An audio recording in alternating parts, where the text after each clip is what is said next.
बोलूँ मैं आपको माता जी? जो आपका भाव है लेंगे। हाँ, जो आपका भाव है।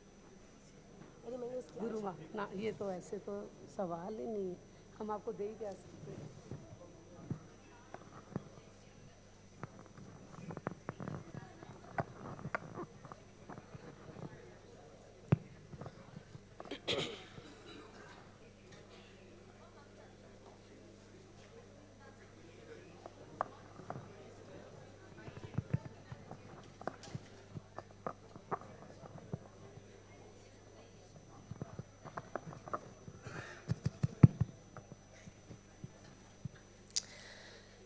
जय गौर श्री राधा रमनो विजयते।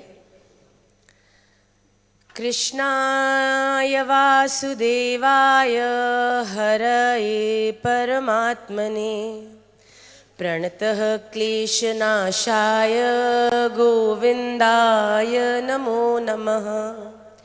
सच्चिदानन्दरूपाय विश्वोत्पत्त्यादिहेतवे तापत्रयविनाशाय श्रीकृष्णाय वयं नुमः। श्रीगौराय वयं नुमः। श्रीरामाय वयं नुमः।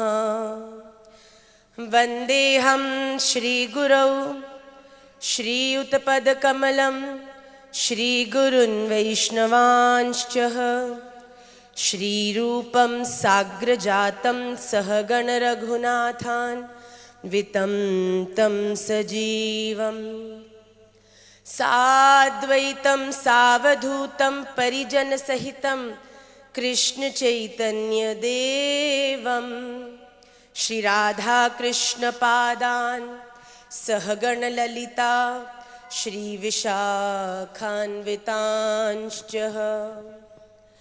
पञ्चतत्त्वात्मकं कृष्णं भक्तरूपस्वरूपकं भक्तावतारं भक्ताख्यं नमामि भक्तशक्तिकम्। अहो भाग्यं गौरमार्गानुवर्तिनां देवो राधारमण्यत्र यद्गुरुर्गुणमञ्जरी। हरे कृष्णा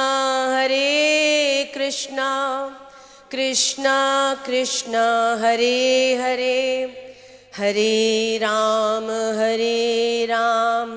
राम राम हरे हरे। हरे कृष्णा कृष्णा कृष्णा हरे हरे, हरे राम राम राम हरे हरे। हरे कृष्णा कृष्णा कृष्णा हरे हरे, हरे राम राम राम हरे हरे। श्री राधा रमण लाल की, श्रीमन चैतन्य महाप्रभु की, श्री प्रिया रमण महाप्रभु की, श्री वृंदावन धाम की, संपूर्ण गुरु परंपरा की, सभी भक्त वैष्णव वृंद की जय जय श्री राधे, जय जय श्री राधे श्याम। निताई गौर हरि बोल, निताई गौरा गौर प्रेमानंदे हरि हरि बोल। वांछा कल्पतरुभ्यश्च कृपा सिंधुभ्येव च पतितानां पावनेभ्यो वैष्णवेभ्यो नमो नमः।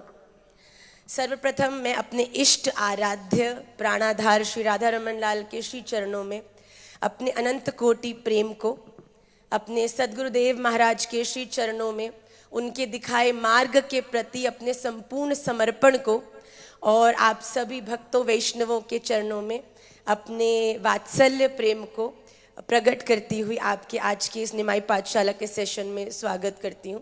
Please don't be very scared. This session is not going to be spiritually inclined, but this is going to give you the medicine, but the medicine is going to taste very sweet. I'm definitely going to make sure of that.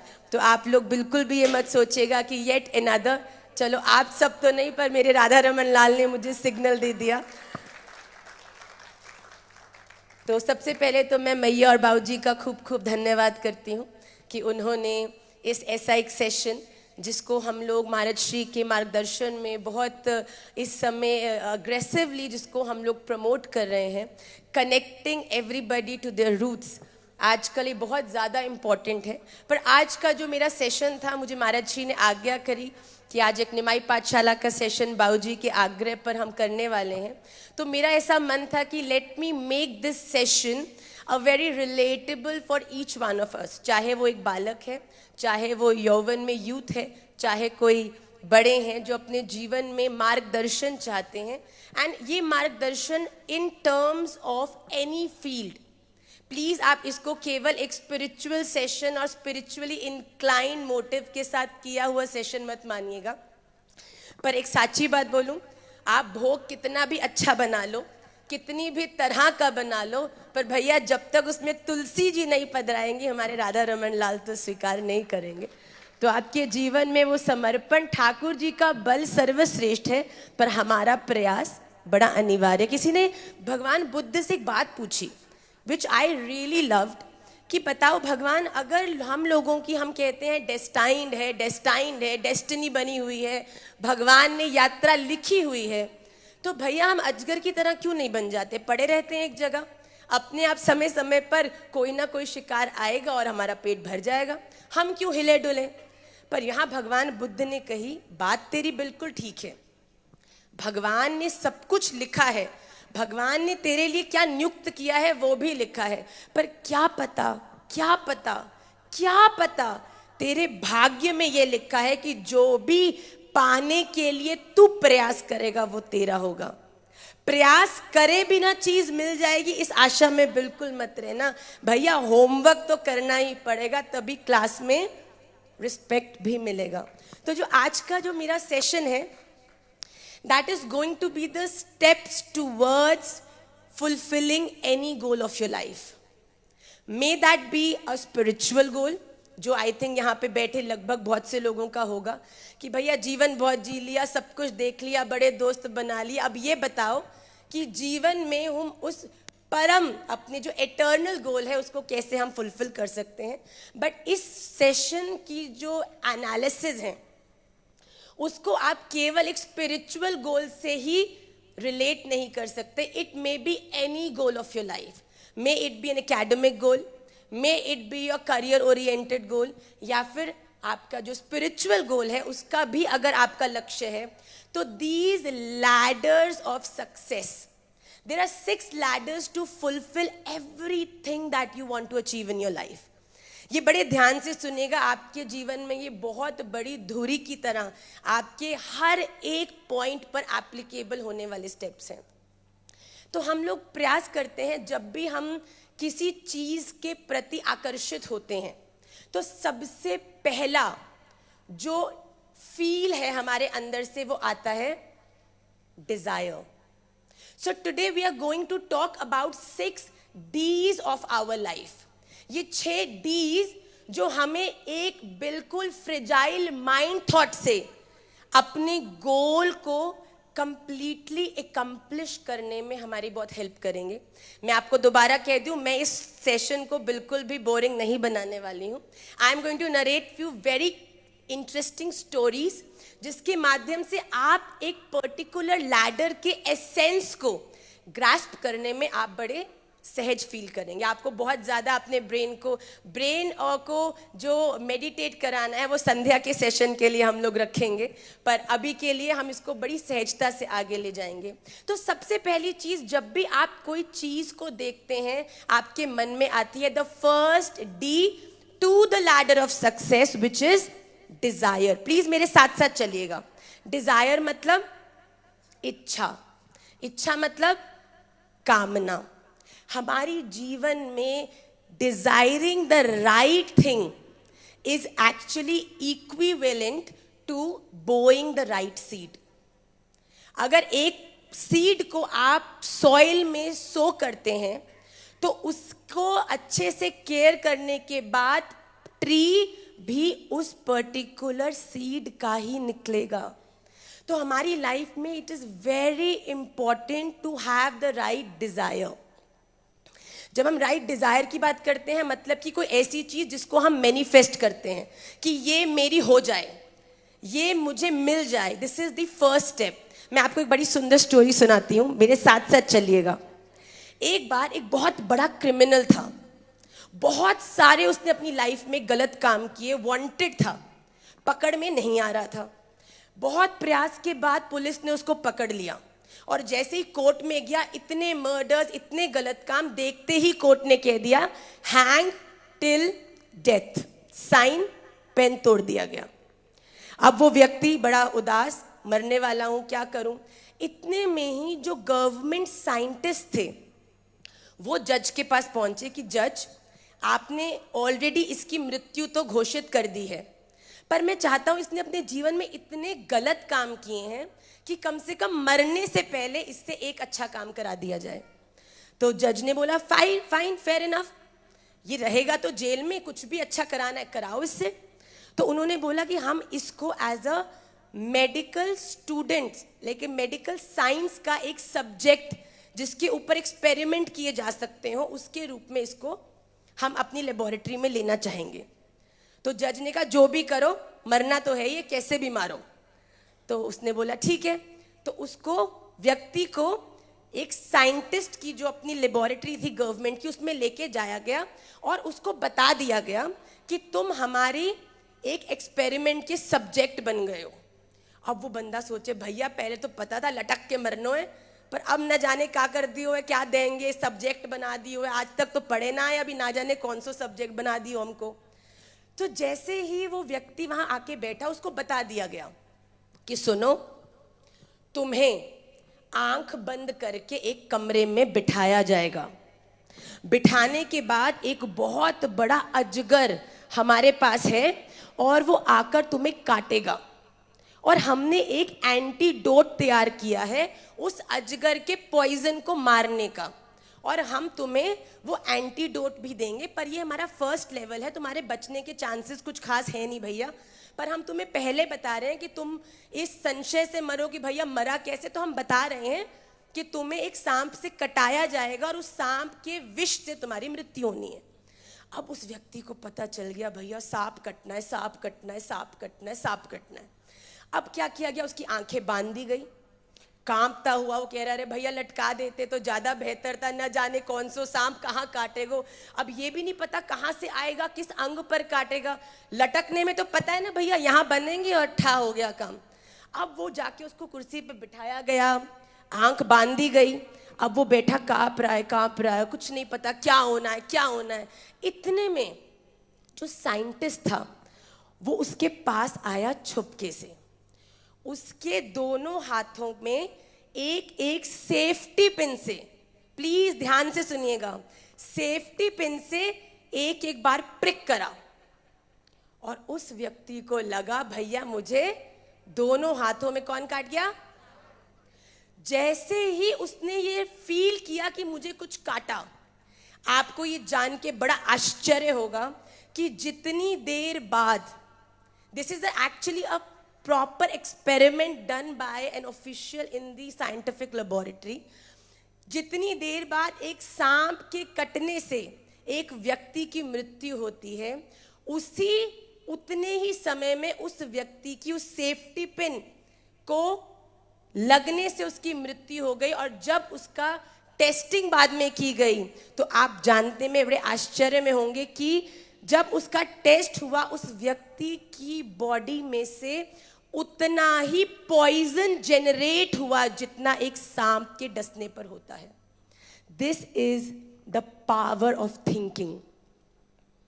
आप अपने जीवन में जो है उसको बनाने में किसी की भी उसमें योगदान है. You are what you have chosen yourself to be. Stop blaming people. तुमने ऐसे बोला तो मैं ऐसा हो गया, तुमने ऐसे कहा तो मैंने ये कर लिया। आपके जीवन में आपके द्वारा की हुई डिजायर्स ही आपको आज एक ऐसी जगह पर लाकर खड़ा करती हैं जहां पर उस डिजायर से होने वाला जो फल है वो भी आपको ही एक्सपीरियंस करना है। तो having the right desire is the most important thing. ध्यायतो विषयान् पुंसः संगस्तेषु पजायते, संगात् संजायते कामः, कामात् क्रोधो भिजायते, क्रोधात् भवति सम्मोहः, सम्मोहात् स्मृति विभ्रम, स्मृति भ्रंशात् बुद्धिनाशो, बुद्धिनाशात् प्रणश्यति। अगर आपके जीवन में सही डिजायर है, वो सही desire is equivalent to the right seed. Right seed को आप जल देंगे, सनलाइट मिलेगी, केयर होगी, तो वो ही एक राइट ट्री की तरह बड़ा होगा और राइट ट्री ही आपको वो राइट फ्रूट देगा जिसको पाकर आप हैप्पी होंगे। अब बताओ, चाह तो रहे हो एप्पल खाना, पर सीड आपने कैक्टस का भगो दिया है। तो कैक्टस आपको कितना भी आप उसको लग्जरी दे दो, कितनी भी आप उसको सुविधा दे दो, क्या कैक्टस कभी एप्पल दे पाएगा? It is very very important. आदौ श्रद्धा तथा साधु संगोद भजन क्रिया। आपकी जीवन में सबसे पहला important step towards being successful is the right Dzire. अब आप बताओ माँ, राइट डिजायर क्या होती है? हमको कैसे पतेगा राइट डिजायर क्या होती है? ये छोटा सा बालक है, ये अपनी मम्मा के पास जाए और बोले mama I want a chocolate. Mama will be like okay ठीक है, not early morning, in the evening, if you will obey me, I will give you one. अब बच्चे ने चॉकलेट खाई, चॉकलेट खाने के बाद उसको खुशी मिली। अब उसको पता है कि फ्रिज के अंदर सबसे ऊपर वाले शेल्फ में और चॉकलेट्स हैं। अब वो लग गया मम्मा के पीछे, और चाहिए और चाहिए। मैया ने पहले उसको चॉकलेट दी उसकी खुशी का विचार करते हुए, पर अगर बच्चे के बार बार मांगने पर भी वो उसे और चॉकलेट देगी तो क्या ये बच्चे के लिए हितकारी होगा? बच्चा दुखी जरूर होगा कि मैया देने नहीं, लौटेगा, लेटेगा, रोएगा, जमीन पे गिर जाएगा, पर मैया उसके रोने के बाद भी उसको चॉकलेट नहीं देगी। क्यों? क्योंकि पहले वो उसकी खुशी का विचार कर रही थी, पर अब वो उसके हित का विचार कर रही है। अद्वेष्टा सर्वभूतानां मैत्रः करुण एव च, निर्ममो निरअहंकारः सम दुःखः सुखः शमी। Right desire is that desire जिसमें सुख और दुख का विचार नहीं होता भैया। ये राइट डिजायर वो है जो हित का विचार करके होती। क्या ये मेरे लिए अच्छा है? आज रात है तो भैया कल दिन आएगा ही आएगा। आप कितनी कोशिश कर लो, पूरी रात जगे रहो कि मैं जगा रहूंगा, मौका ही नहीं दूंगा कि रात से दिन हो जाए। क्या आपकी वो सामर्थ्य है कि आप दिन को आने से रोक सकते हो? क्या आपकी ये सामर्थ्य है कि आज आप जीते हो तो कल नहीं हारोगे, इसकी गारंटी दे सकते हो? आज सुखी हो कल दुखी नहीं होगे, इसकी गारंटी दे सकते हो? भैया ये तो ऐसे पैरेलल है जैसे सांस अंदर ली और बाहर तो आएगी ना, नहीं आई तो भैया बड़ी गंभीर बात है। पर अगर सांस आना जाना है, दिन रात है, सुख दुख है, तो ये सब चीजें टेम्पररी हैं। A right desire is that Dzire जो आपकी खुशी, दुख, जय पराजय, दिन रात, इन सब से हटके आपके हित का, ये इसके लिए अच्छा क्या है, क्या ये जो चीज मैं डिजायर कर रही हूं क्या ये मेरे लिए सच में अच्छी है? शायद ये मुझे थोड़ी देर के लिए यश दे पाएगी, मुझे कंफर्ट दे पाएगी, मुझे खुशी दे पाएगी, पर क्या ये खुशी इटर्नल है? क्या ये खुशी कहीं मुझे उस बच्चे की तरह दूसरी तीसरी टॉफी खाने के लिए तो नहीं है कि जिसको खाने के बाद मेरे ही दांत खराब हो जाएंगे? विचार। पहला step to success desire. Second step to success is जब हमें एक डिजायर हो गई कि हमें ये करना है, मे बी शायद मुझे अच्छा लग रहा है, मुझे चाहिए। Second step to success is decision. Very important. आपने अपनी लाइफ में जो डिसाइड किया, डिसाइड प्लीज भेड़ चाल मत फॉलो करिए। हम और भैया अभी आते हुए बात कर रहे थे कि आजकल महाराज जी बड़ी सुंदर बात कहते हैं, इस पूरी दुनिया में ना only 5% of the people are those who are leaders of yes. 5% people in this world are those who are leaders of no. ये करना है तो वो ये करते हैं और चलते हैं, ये नहीं करना है, नहीं करना है, आगे चलते हैं. 90% of the people in this world are just followers. Only followers. Trust me, हम लोगों को followers नहीं, we have to be the leaders. कोई महाराज बड़ी सुंदर बात कहते हैं, बहुत समय पहले एक पति पत्नी बैठ के यज्ञ कर रहे थे. उतने में यज्ञ के पास एक बिल्ली आ गई. तो बिल्ली को देखकर पिताजी ने उसको भगाने की कोशिश करी, पर बिल्ली जाए नहीं. तो पिताजी ने क्या किया, पास में एक डलिया रखी थी, उस डलिया को बिल्ली के ऊपर डाल दिया. उसमें होल्स थे, she could breathe properly, please. हाँ, पर वो उसको ढक के रख दिया कि अब जब तक यज्ञ नहीं होगा इसको यहीं रखेंगे, वरना ये बार बार व्यवधान करेगी, डिस्टर्ब करेगी. और जैसे ही एक बच्चा भी उनका छोटा सा वहां बैठ के देख रहा था कि माता पिता यज्ञ कर रहे हैं, और बिल्ली दबा दी डलिया के नीचे. अब धीरे धीरे वो बच्चा बड़ा हुआ, उसको वो इंसिडेंट याद था. 20-25 साल बाद जब माता पिता नहीं रहे, उसने भी एक यज्ञ किया. पंडित जी ने पूरी तैयारी करी, पूरा यज्ञ वेदी बनी, हवन के डंडा डालने वाली सामग्री आ गई. पर जब वो पति पत्नी बैठे तो बेटे ने रोक दिया. आप क्या कर रहे हैं पंडित जी, आप अधूरा यज्ञ करा रहे हैं. वो कह रहे क्यों? कह रहे क्योंकि मुझे बहुत अच्छे से याद है आपने बिल्ली तो दबाई नहीं. बोले बिल्ली? बोले बिल्ली क्यों दबानी है यज्ञ के अंदर? कहते नहीं, मुझे बहुत अच्छे से याद है मेरे माता पिता ने जब किया था तब उन्होंने बिल्ली दबाई थी. आपको पता नहीं, आप ज्ञानी नहीं हो, मैं आपसे यज्ञ ही नहीं कराऊंगा. भैया please don't be such lame people who are following without knowing what is the logic behind it, what is the reason. And I'm telling you, हमारा सनातन धर्म इतना phenomenal है कि इसमें लिखी हुई हर एक चीज का एक रीजन है. And you all have all the right to know about it. But please, ये नहीं होता, ये भेड़चाल है, हमको फॉलो नहीं करना. आपको कोई चीज भेड़चाल लगती है तो पहले उसके बारे में पढ़िए तो सही, ज्ञान तो लाइए. ज्ञान लेने के बाद अगर आपको कोई रेफरेंस नहीं मिले, then you have all the right to say कि ये भेड़चाल है. आपकी लाइफ में प्रोग्रेस के लिए second step to success is decision. और डिसीजन कैसे? एक बार क्या हुआ, बड़े ध्यान से सुनिए. It's a very interesting monkey theory. अगर आप इसको गूगल करेंगे you will find it very easily and very very important.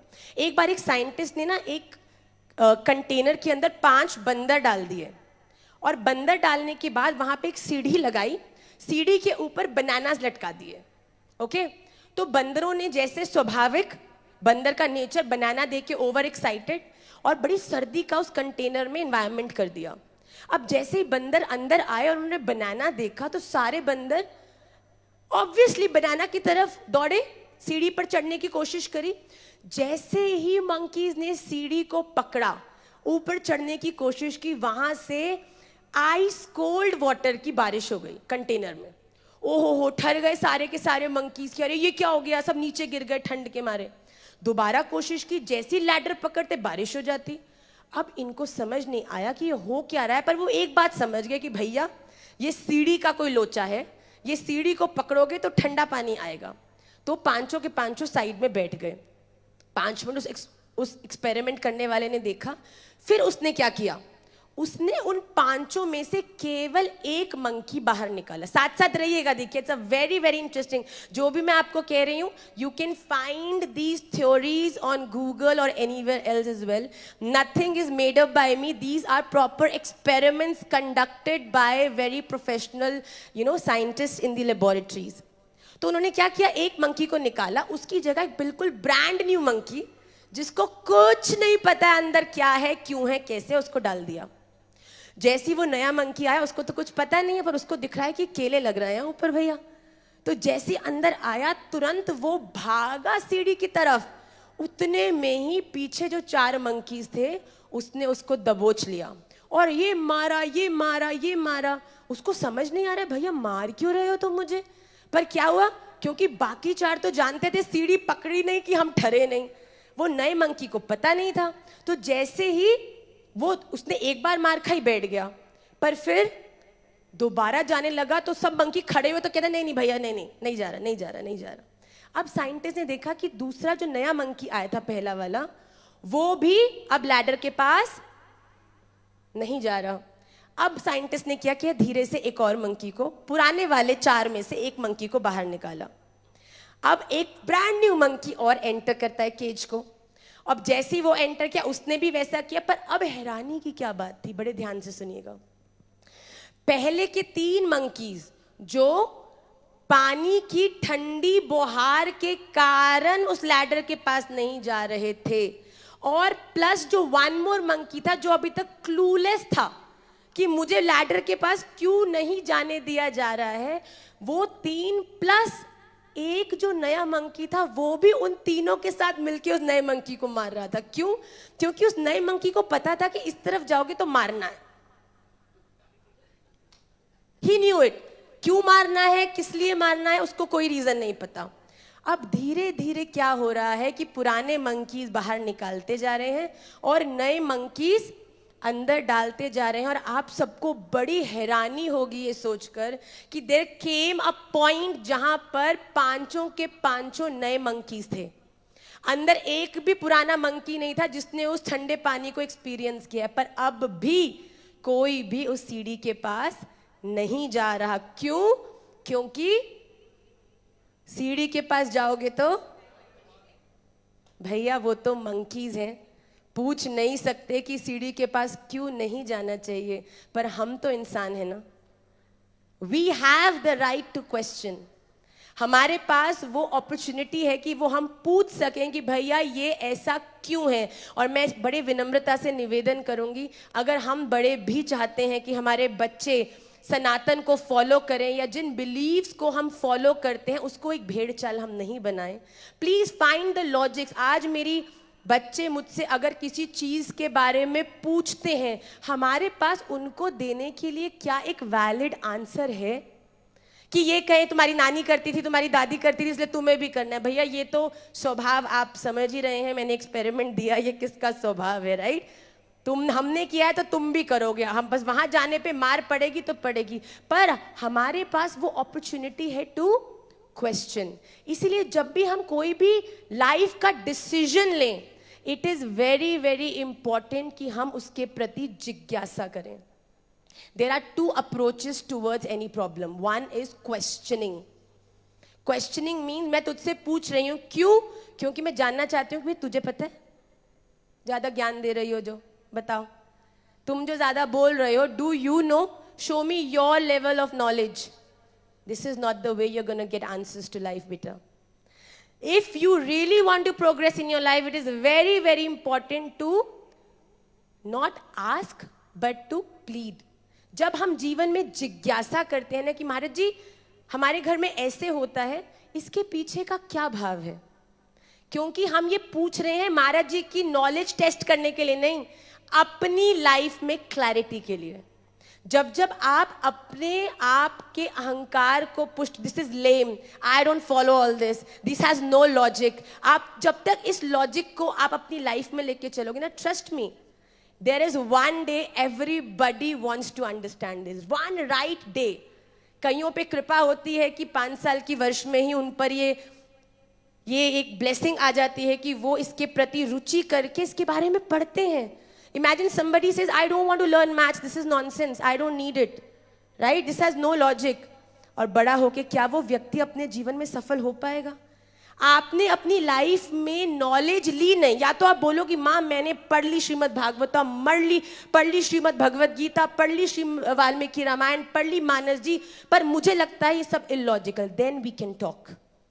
पढ़ा कुछ है नहीं, सुना कुछ है नहीं, जीवन में कभी कोई श्रवण करने की 1 सेकेंड की पेशेंस है नहीं। आजकल रील का वर्ल्ड है भैया, more than 1.5 minutes impossible, and the irony is it is getting reduced to 1 minute now. Imagine the plight of the content creators. हमको एक श्लोक बताना होता है, भैया हमारी टीम ऐसे ऐसे करते, हमने कहा अभी तो हमने श्लोक आधा भी नहीं किया भैया।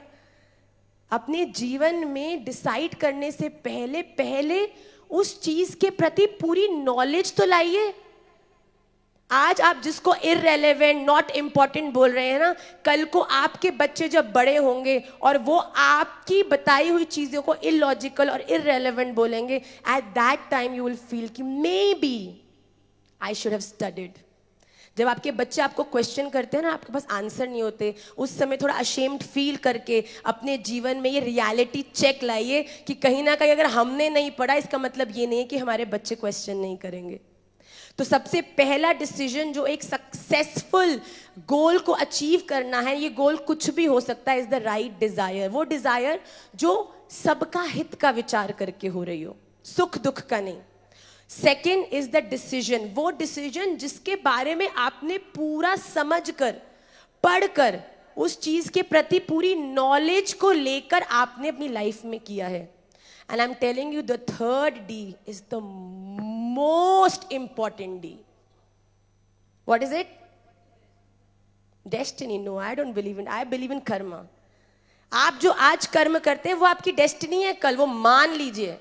अगर आज रो रहे हो कि भगवान ये क्यों, ये आपने मेरी डेस्टिनी में कैसे कर दिया, मैंने तो कुछ किया ही नहीं है, तो भैया I am very humbly telling you, ये जो आपने ही कुछ समय पहले किया है ना, that is just taken another form and standing in front of you.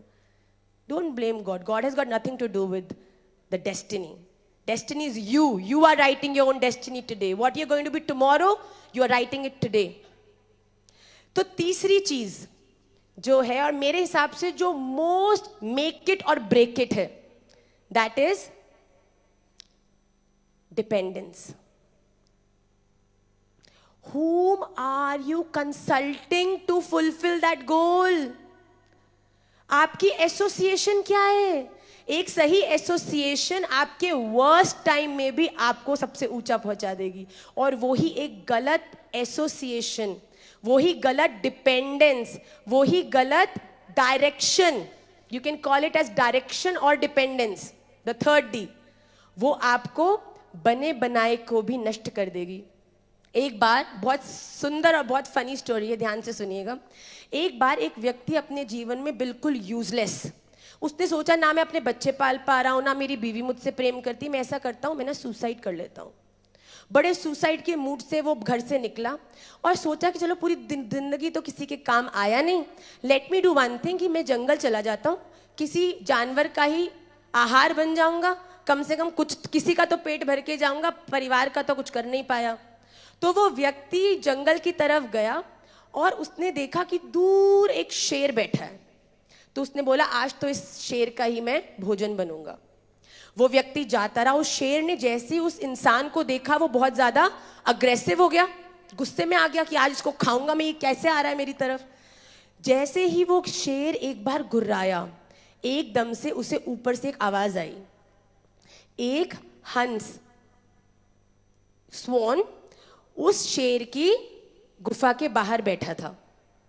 जैसे ही वो शेर गुर्राया, हंस ने कहा अरे शेर क्या करते हो भाई, काम डाउन, क्या हो रहा है ये? तो शेर ने कहा तुम्हें दिख नहीं रहा कि इससे अहंकार से मैं जंगल का राजा, जिसके सामने किसी के भी आने में हाथ पैर कांपते हैं, ये व्यक्ति कैसे अहंकार के साथ मेरी तरफ आ रहा है? तो उस हंस ने कहा भाई शेर, क्या तेरी आंख खराब हो गई है? क्या तू देख नहीं सकता कि ये जो व्यक्ति तेरे पास आ रहा है ये अहंकार में नहीं, ये तो रोता हुआ आ रहा है, ये तो खुद मरने आ रहा है, ये तुझे चैलेंज थोड़ी कर रहा है, ये तो खुद हारा हुआ है। तो शेर ने थोड़ा काम डाउन किया और ध्यान से देखा कि हाँ भैया आंखों में आंसू है, बड़ा ही दुखी होके ये व्यक्ति आ रहा है। तो उस हंस ने कहा भाई तू पागल है, तू राजा है, तेरी शोभा ही व्यक्ति अपने जो आहार है उसको प्रे करके पकड़ के फिर खाने में, ये ऐसे प्लेटर में लगा हुआ तेरे पास आने लग जाएगा, तो तू काय बात का जंगल का राजा हुआ भाई? शेर ने बोला बात तो सही है भाई, राजा हूं मैं, ऐसे थोड़ी ना कि मतलब कोई भी आएगा खा लूंगा, अपना भी कोई स्टैंडर्ड है। तो वो शेर ने बोला ठीक है। तो बंदा आया और शेर ने बोला देखो this is a story to reflect on to, I am going to get you down to the eternal learning from this story. Please don't say कि शेर तो बोलता ही नहीं है और ह्यूमन और शेर तो बात नहीं करते. Please don't find logics in this. I'm trying to give you the medicine that has been, made into powder form, and I have mixed it in the halwa. So I'm going to feed you the halwa and automatically the medicine is going to go inside your body, right? So please eat the halwa, enjoy the halwa. Don't go into the ingredients of the halwa, okay? तो वो शेर के पास जब वो व्यक्ति आया तो उसने बोला कि मैं बहुत हारा हुआ हूँ, मेरे पास कोई पैसा नहीं है, पत्नी बच्चा कोई कुछ मेरे को रिस्पेक्ट नहीं करते क्योंकि लाइफ में कुछ नहीं कर पाया। तो शेर ने, बड़ी दया आ गई शेर को, शेर अंदर गया, एक पोटली लाया, उस व्यक्ति के सामने रख दी। उस शेर ने कहा, कुछ दिन पहले एक शिकारी, एक चोर यहाँ से निकल रहा था, मैंने उसको हंट कर लिया, उसके पास ये पोटली मुझे मिली, मेरे काम की नहीं तो मैं अंदर ले आया, आपके किसी काम की है तो ले जाओ। उस व्यक्ति ने उस पोटली को खोला, इट हैड गोल्ड कॉइन्स। उसने बोला, भैया बात बन गई, जिंदगी बन गई, अब तो कोई टेंशन नहीं है। पोटली लेकर वापस घर चला गया, बड़ा सामर्थ्यवान हो गया, पैसा आ गया। पर भैया जो व्यक्ति जीवन में लेजी है ना, वो अपने जीवन में आई हुई अपॉर्चुनिटीज को प्राप्त करने के बाद भी लेजी ही रहेगा तो वो भी नष्ट हो जाएंगी। तो उसको पैसा तो मिल गया पर वो अभी भी वैसा ही था, कोई हार्डवर्क नहीं, कोई प्रयास नहीं। तो क्या हुआ, एक समय बाद वो पैसा भी खत्म हो गया। अब उसको पता था कि भैया पैसा खत्म हो गया, कोई चिंता की बात नहीं है। जंगल में एक बड़ा ही परोपकारी शेर रहता है, सोने की पोटलियां बनाकर उसने रखी हैं, अभी जाता हूं और ले आता हूं। लाइफ इज इजी, कुछ करने की जरूरत ही नहीं है। अब क्या हुआ, आज वो व्यक्ति बड़े दम के साथ, आनंद के साथ, खुशी खुशी नाचता हुआ शेर के गुफा की तरफ जाने लगा। अब क्या हुआ भैया, आज शेर भी वही था, जंगल भी वही था, गुफा भी वही थी, व्यक्ति भी वही था, पर आज एक चेंज था। आज शेर की गुफा के बाहर जो पहले हंस बैठा था, आज बगुला बैठा था। आज शेर ने जैसे ही उस व्यक्ति को दूसरा, अरे ये तो मेरा मित्र है, ये तो भी कुछ साल पहले मेरे पास आया था, मैंने इसे पोटली दी थी, लगता है और धन की जरूरत है, मैं अंदर से कुछ इसके लिए लाता हूं। शेर ने पहचान लिया। अब जैसे ही शेर मुड़ा, बगुला कहता है, अरे शेर तू बावरा हो गया है, तू लोगों पे परोपकार करेगा तो तेरे से लोग डरेंगे कैसे? तेरा तो पूरा ऑरा ही इसलिए है क्योंकि तू शेर है, तू खा जाता है, लोग तुझसे डरते हैं, और तू ही जाके लोगों की हेल्प करने लगेगा तो तेरा तो टेरर खत्म, और तेरा टेरर खत्म मतलब कि तू रिप्लेस्ड। शेर ने उसकी बात सुनी, हाँ बात तो तू बिल्कुल सही कह रहा है भाई। तो शेर ने देखा और उस बगुला ने क्या बोला, देख ये व्यक्ति कैसे अहंकार से नाचता, तेरे सामने कोई आए तो राजा जी डर डर के, काम काम के रोते हुए आना चाहिए, और इस व्यक्ति को देखो नाचता हुआ कॉन्फिडेंस के साथ तेरे सामने आ रहा है, ऐसी जुर्रत। शेर को आया गुस्सा और शेर ने दौड़ लगाई और जाके उस व्यक्ति को खा गया। परिस्थिति सेम, लोग सेम, सब कुछ same, approach entirely different. Why? Because of the direction, because of the dependence. हम अपने जीवन में जो भी सेट करें, please filter the people in your life. बहुत सारे लोग जीवन में होना कोई बहुत बड़ी उपलब्धि की बात नहीं है भैया। कहते हैं ना, महाराज जी बड़ी सुंदर बात कहते हैं कि भीड़ तो सब्जी मंडी में लगती है, सुनार की दुकान पे तो दो चार ही बड़े, कहते हैं ना कि सामर्थ्यवान ही पहुंच पाते। अपने आप को मंडी मत बनाओ भैया कि जीवन में ये भी बोल दे। इतने लोग हमने भर रखे हैं कि सबको फैसिलिटेट करते करते करते करते हम खुद को ही कभी नहीं देख पा रहे हैं।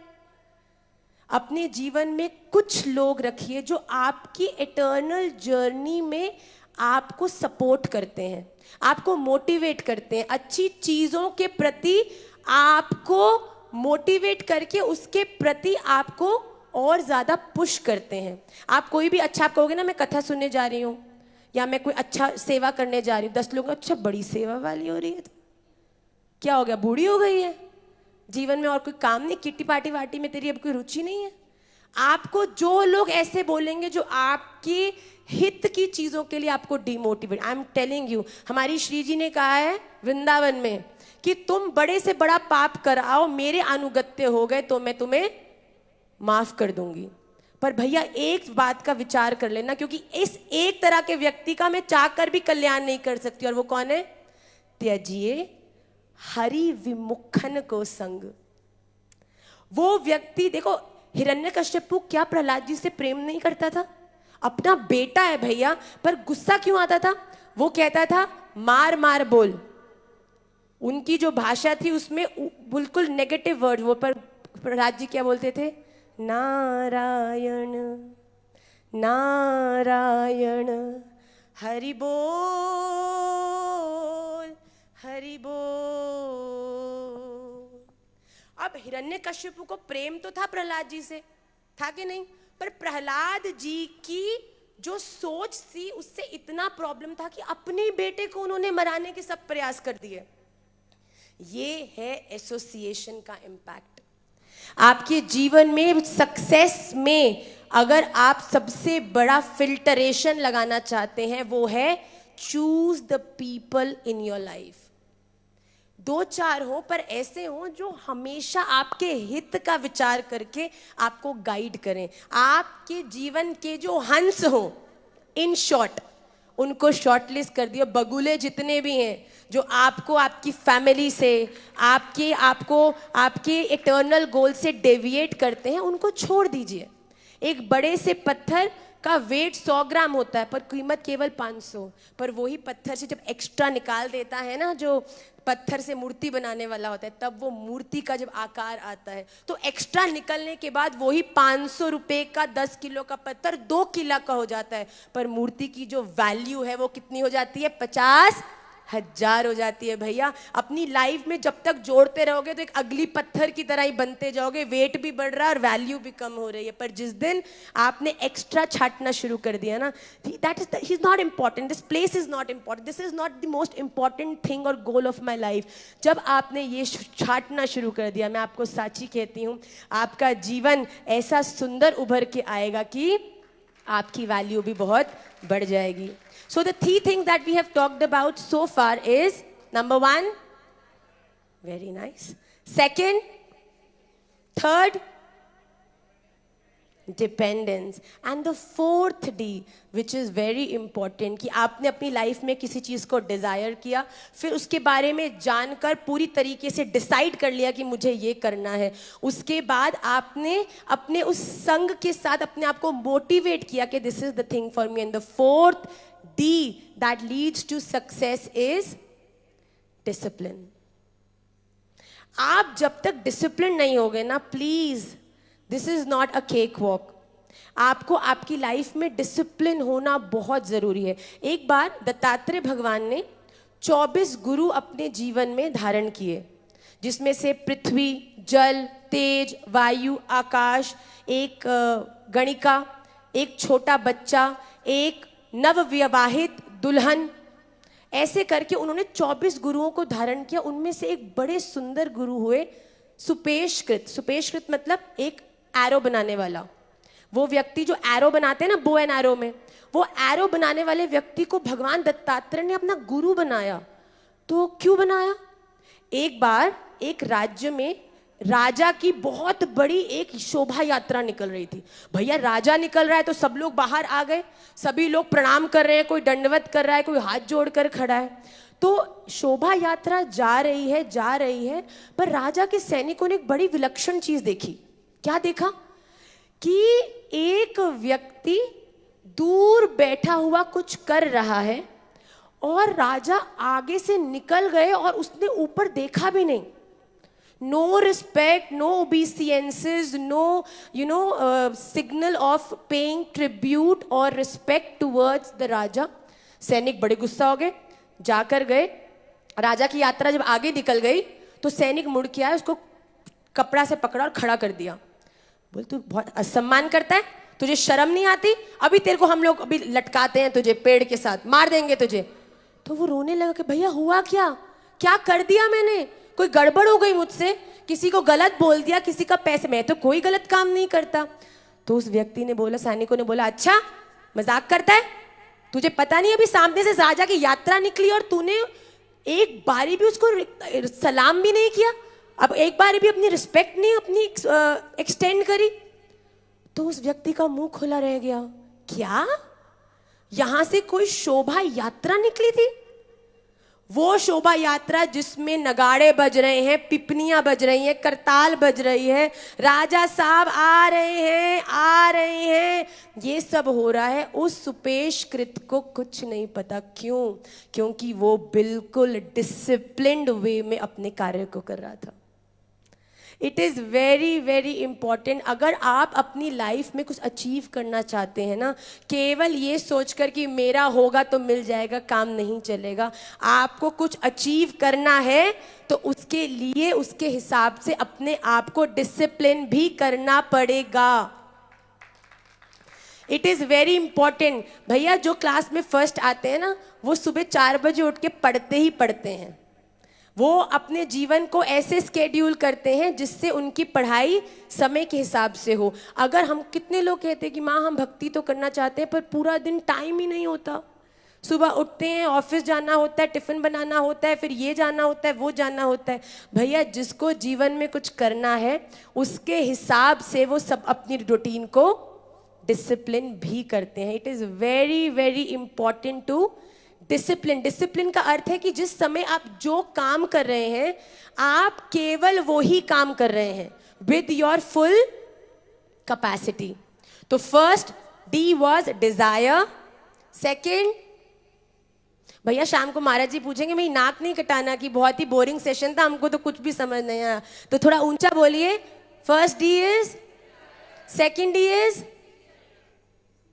Third D is, fourth D is, and the fifth D is determination.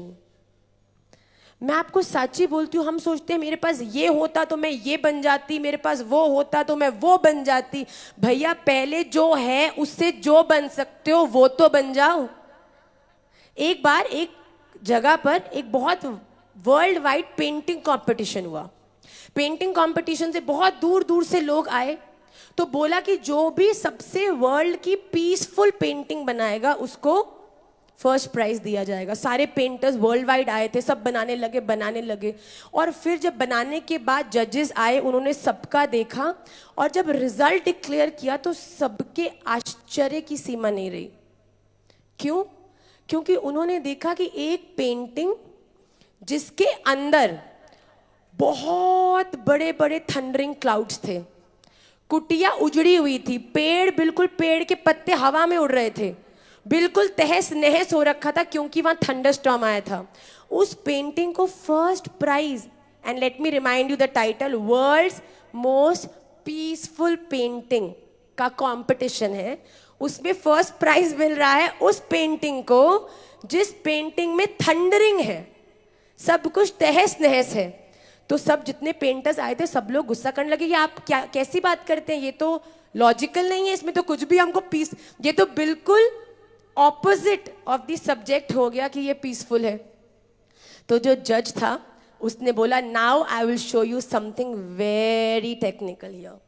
उसने प्रोजेक्टर से जूम कराया और उसने दिखाया amidst all the thundering, all the destruction, वो टूटी हुई कुटिया की छत भी उड़ चुकी थी, पर उसने जब जूम किया तो देखा उस कुटिया की एक छोटी सी खिड़की में एक बूढ़ा व्यक्ति बाहर देख के मुस्कुरा रहा है।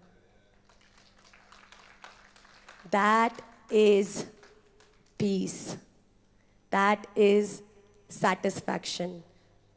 आपके जीवन में बाहर कितनी भी प्रॉब्लम्स हो, डजंट मैटर, आपको जो इटर्नल हैप्पीनेस देगी वो आपके अंदर से ही आएगी।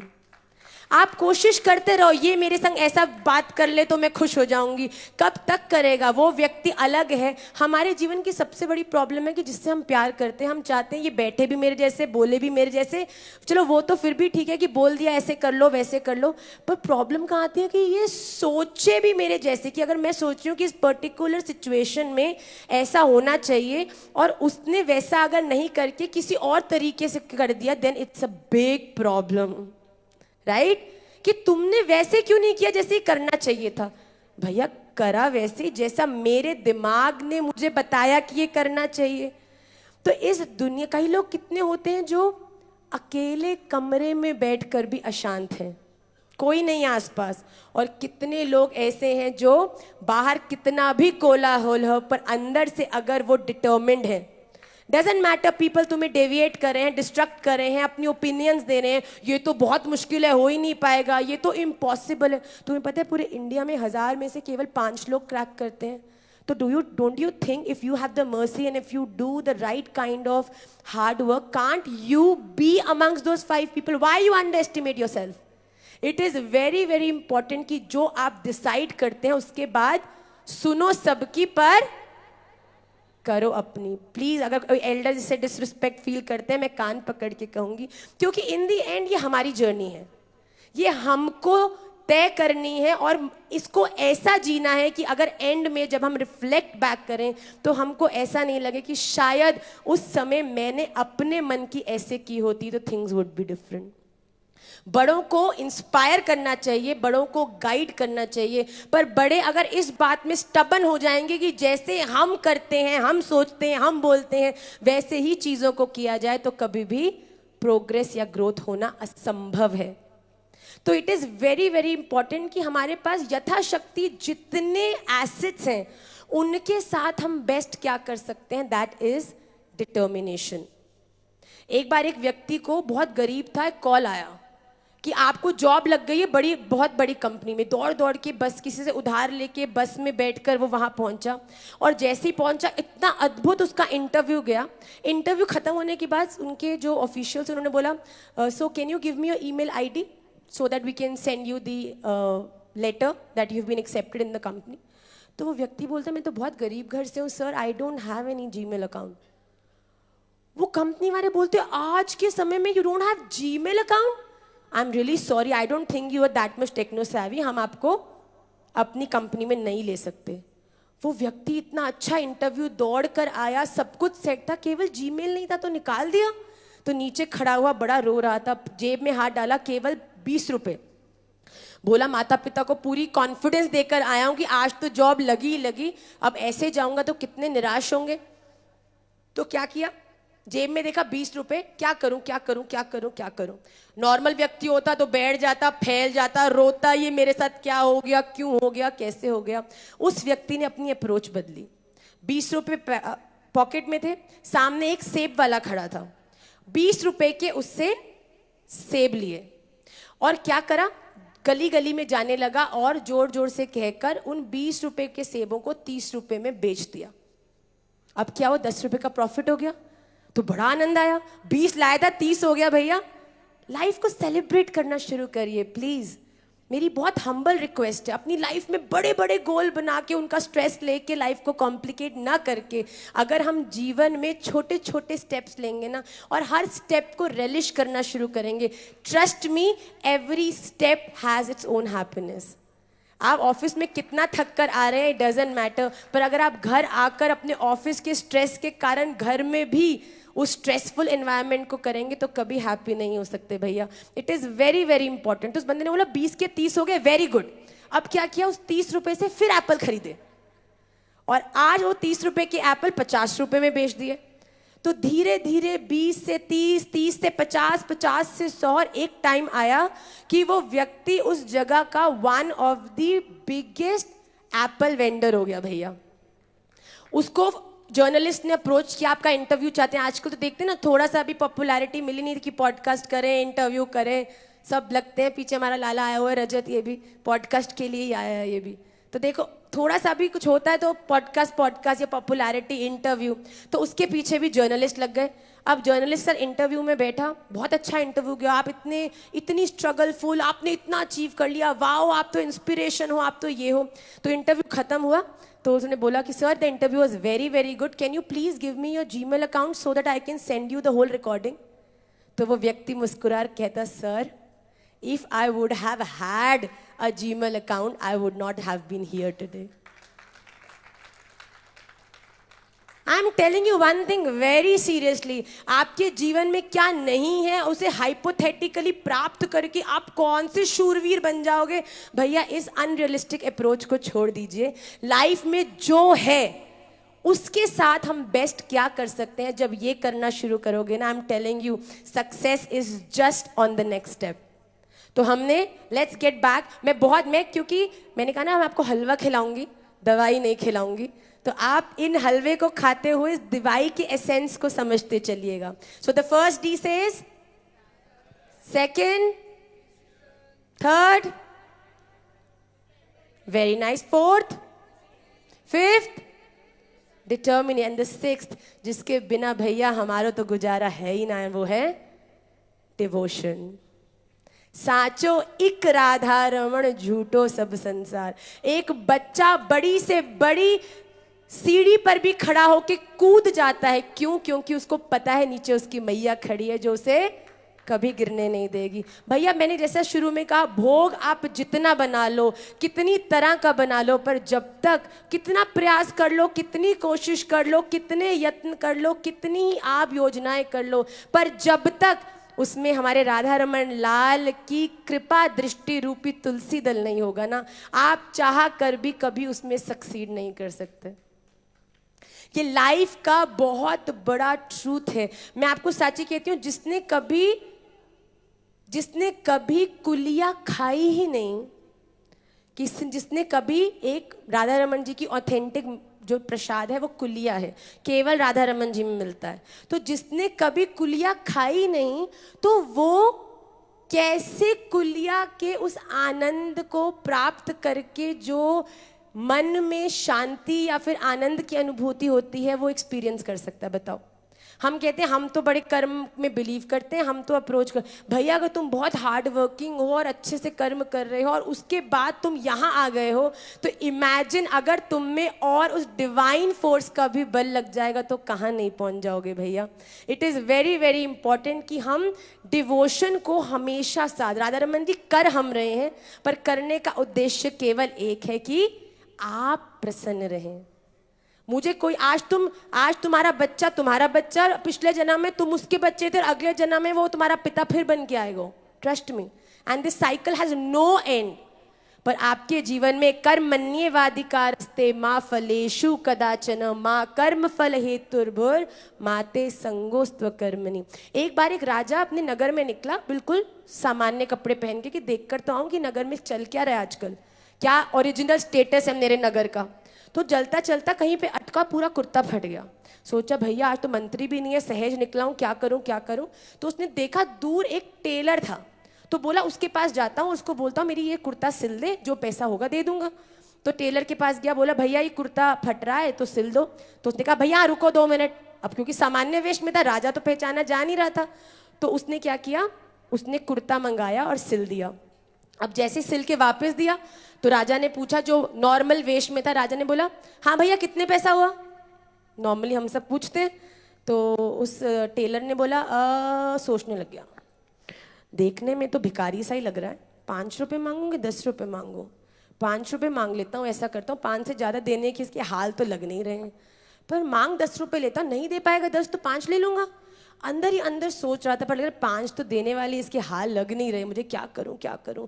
अरे भैया ठीक है, बड़ा विचित्र सा बेचारा भिखारी सा लग रहा है, उसे बोला भैया सुन, तुझे जितना देना है तू दे दे, कुर्ता ही तो सिला है, कोई ज़्यादा बड़ी बात नहीं है। तो उस व्यक्ति ने, जो कि देखने में सामान्य था पर राजा था, और वो टेलर ने अगर मांग लेता तो 5, 10, 15, 20, 100 रुपये मांग लेता, पर जानता नहीं था कि सामने खड़ा कोई सामान्य नहीं बल्कि स्वयं राजा है। जब राजा को बोला कि भैया तू बता क्या जो तुझे देना है वो दे दे, तो राजा ने 5 गाँव उस टेलर के नाम कर दिए। भैया अनेक रूप रूपाय विष्णवे प्रभ विष्णवे। अरे आप जान दुनिया से मांग भी लोगे तो क्या दे देगी ज्यादा से ज्यादा जो उसके पास है, पर भैया मांगो तो फिर उससे मांगो ना जो वो भी दे सकता है, जो लेने की तुम्हारी सामर्थ्य नहीं है। किसी से 5 रुपए की चीज के 10 मांग लोगे, बड़ा खुश होते हैं, 5 रुपए का प्रॉफिट हो गया। भैया कोई राधा रमन लाल के द्वार से मांगो ना तो पता चलेगा कि मांगने की भी फिर एक औकात है। भैया मैं आपको बताऊं, मांगने वाला सदा अपनी हैसियत से मांगता है और देने वाला सदा अपनी हैसियत से देता है। आपने देखा कोई व्यक्ति बहुत बड़ा होगा, उसके घर के सर्वेंट्स भी मिडिल क्लास लोगों की फैमिली के घर के लोगों से ज़्यादा अच्छे से रहते हैं। क्यों? है तो सर्वेंट्स, पर सर्वेंट भी किसके हैं? बहुत अच्छी फैमिली के। तो भैया इस दुनिया में लोगों के सर्वेंट बन के रहोगे, ये दे दे वो दे दे, 5 रुपए दे दे, तो वो दे देंगे जितना आप चाहते हो। पर भैया जिस दिन उस राधा रमन लाल के द्वार के भिखारी बन गए ना, तो देने वाला जब मेरा राधा रमन होगा तो इतना मिलेगा जितना लेने की आपकी सामर्थ्य नहीं है। भैया तो हमारे जीवन में डिवोशन, मुझे ऐसा लगता है कि everybody has the power to do everything. एक बल्ब के पास भी पूरी सामर्थ्य होती है कि वो लाइट दे, और देती भी है, पर वो बल्ब भी किसी काम का नहीं है अगर उसमें इलेक्ट्रिसिटी ना। आप लेके आओ ऑस्ट्रिया से बहुत बड़ा महंगा कोई 50 लाख का शैंडलियर ले आओ, लगा दो, उसकी शोभा तब तक नहीं है जिसमें जब तक 5 रुपए पर मीटर जो भी उसका होता है यूनिट, 5 रुपए पर यूनिट वाली इलेक्ट्रिसिटी उसमें जाए नहीं भैया। तो it is very very important कि हम अपने जीवन में उस राधा रमन लाल को ग्रैटिट्यूड, क्योंकि यत्र योगेश्वर कृष्णो यत्र पार्थो धनुर्धर तत्र शीर विजयो भूत ध्रुव नीतिर मतिर मम। मैं अपने सेशन को आज केवल इस एक श्लोक पर, जो श्रीमद् भगवद गीता का लास्ट श्लोक है, आपको अपने जीवन में पैसा चाहिए, यश चाहिए, सक्सेस चाहिए, सब कुछ चाहिए, जो कुछ भी आपको चाहिए वो अगर आपको सच में चाहिए तो यत्र योगेश्वर कृष्णो यत्र पार्थो धनुर, अगर आपके जीवन में श्री राधा रमन लाल की मर्सी और कृपा है, उनके साथ आपका कुछ उठना बैठना बातचीत रिलेशन संबंध है, और राधा रमन लाल के चरणाश्रित कृष्ण रूपी हमारे जो संत साधु वैष्णव गण हैं, अगर इन दो लोगों से आपका संबंध है ना, तत्र शीर श्री पैसा लक्ष्मी जी, विजयो विजय भूतिर ध्रुव नीतिर मतिर मम, वो नीतिवान भी होता है, वो अब जीवन में ऐसी कोई भी उपलब्धि नहीं है जिसको प्राप्त नहीं कर सकता। तो हमारे जीवन में जो ये 6 डी रूपी जो सक्सेस के प्रति लैडर है, जिसमें पहला है डिजायर, सेकंड है decision, fourth discipline, fifth determination and last the tulsi dal is devotion.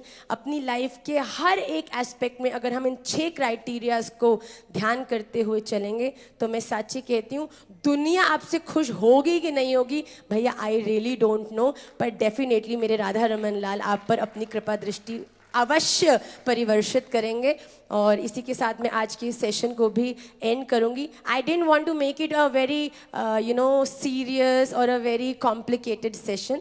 That is what Nimai Pathshala does. हमारी निमाई पाठशाला एक ऑनलाइन प्लेटफॉर्म है जिसमें हम सब लोगों को without any age and without any cost, there is no fee to this structure, हम सूत्र स्तोत्र और शास्त्र सिखाते हैं। अभी आपने यहाँ बैठे बैठे सूत्र भी सुना, that means life changing stories, जिनके माध्यम से आपको लगता है कि हाँ I think this should be in a particular way.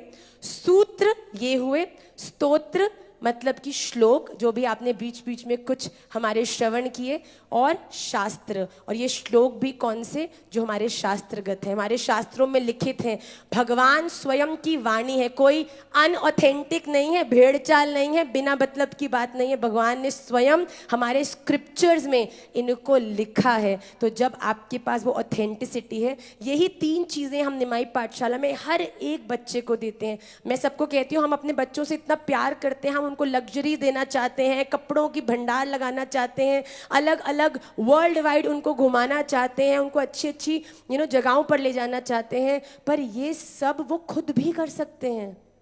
You are doing nothing great to them. A child born in a good family because of the karmas will eventually get all of that. और नहीं भी होगा, ऐसे बहुत से लोग हैं जो खुद कर कर बन जाते हैं भैया। अगर आप सच में अपनी फैमिली से प्यार करते हैं और उनको सच में कुछ अच्छा देना चाहते हैं ना, तो उनको वैल्यूज़ दीजिए, उनको अपना बहुमूल्य समय दीजिए। आजकल सबसे बड़ी प्रॉब्लम हर फैमिली में ये है कि everybody is busy in knowing about what other people are doing in their lives via Instagram, Facebook, पर उनके खुद के घर में उनका बच्चा उनके सामने बैठ के शक्ल देख रहा है कि अब अगर कुछ फ्री है जाएं तो हमसे भी 2 बात हो जाएगी, स्कूल में क्या किया हमसे भी पूछ लेंगे। We have no time for all of that।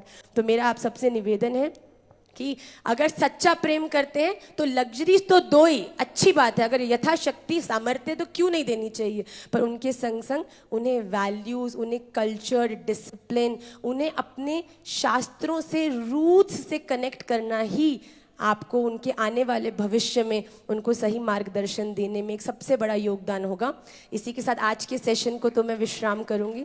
और महाराज श्री क्योंकि उनका स्वास्थ्य कुछ अनुकूल नहीं था तो ही couldn't come for the question and answer सत्र, but if I am not as good as Maharaj ji, actually not at all good in comparison to him, I'm nothing, but अगर किसी का कोई जिज्ञासा है, कोई क्वेश्चन है जिसका वो मार्गदर्शन चाहते हो तो मैं अपनी छोटी सी अल्प सी बुद्धि से अगर कुछ आपको बता पाऊंगी, so I will be more than happy. My Radha Raman, whatever I am saying here is not for any one of you. ये मैं जो भी बोल रही हूँ, दिस ऑल इज फॉर अनेक रूप रूपाय Vishnu. For me each one of you is a form of Radha Raman who is sitting in front of me. तो आप अगर कुछ पूछना चाहते हैं तो आप मुझसे पूछ सकते हैं related to anything. I am open to everything. अगर कोई जिज्ञासा हो तो आइए Rajat ji. Do we have another mic?